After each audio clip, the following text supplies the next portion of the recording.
जो गैर मुस्लिम औरतें हों और उसको माले गनीमत मारकर माल हजम कर जाना है।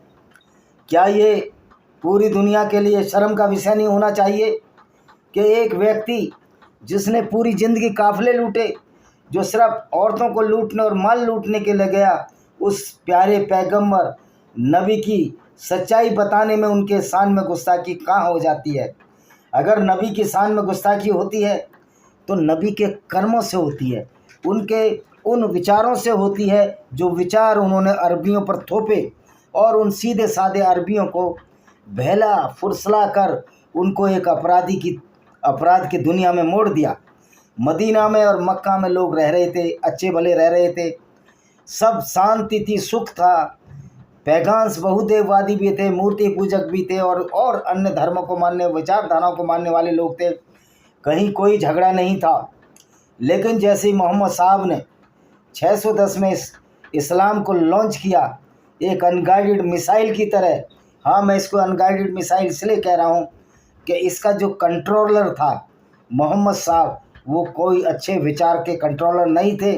और इस इस्लाम की मिसाइल में ऐसे ऐसे विचार भर दिए जो किसी तरह से अच्छे विचार तो कहे नहीं जा सकते, बल्कि एक कुत्सित विचारधारा जिसमें क्रिमिनोलॉजी को उचित स्थान दिया गया, सबसे अव्वल दर्जा दिया गया, वाहिद जगह दी गई अपराध को, हैवानियत को, बर्बरता को। और उसमें इनकी हदीसों से ही हमने पढ़ा है कि किस तरह मोहम्मद ने बहुत सारी औरतों को सिर्फ इसलिए मरवा दिया कि वो लोग मोहम्मद की बातें मानते नहीं थे। और मोहम्मद ने औरतों को, उनकी बूढ़ी औरतों को मरवाकर और उसकी बेटी का किडनैप कर लिया, किरपा की बेटी का किडनैप कर लिया और किडनैप करने के बाद उसे मुसलमानों के हाथ छोड़ दिया, जिससे वो बलात्कार करते रहे। यही काम कश्मीर में हुआ जब 1947 में देश का विभाजन हुआ। ये शाहिद अफरीदी के वंशजों ने यही हिंदू औरतों के साथ बलात्कार करने की कोशिश की, क्योंकि इस्लाम की विचारधारा ऐसी ही है।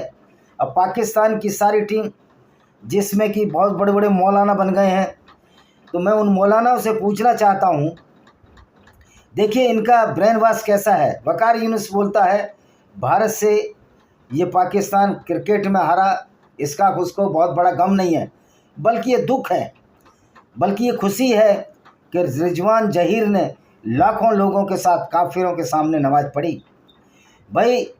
लाखों लोगों के साथ नमाज़ पढ़ने का मतलब है उसने अपनी मूर्खता जाहिर की, उसने अपनी उस इस्लामिक विचारधारा को जो इंसानियत के खिलाफ है उसका समर्थन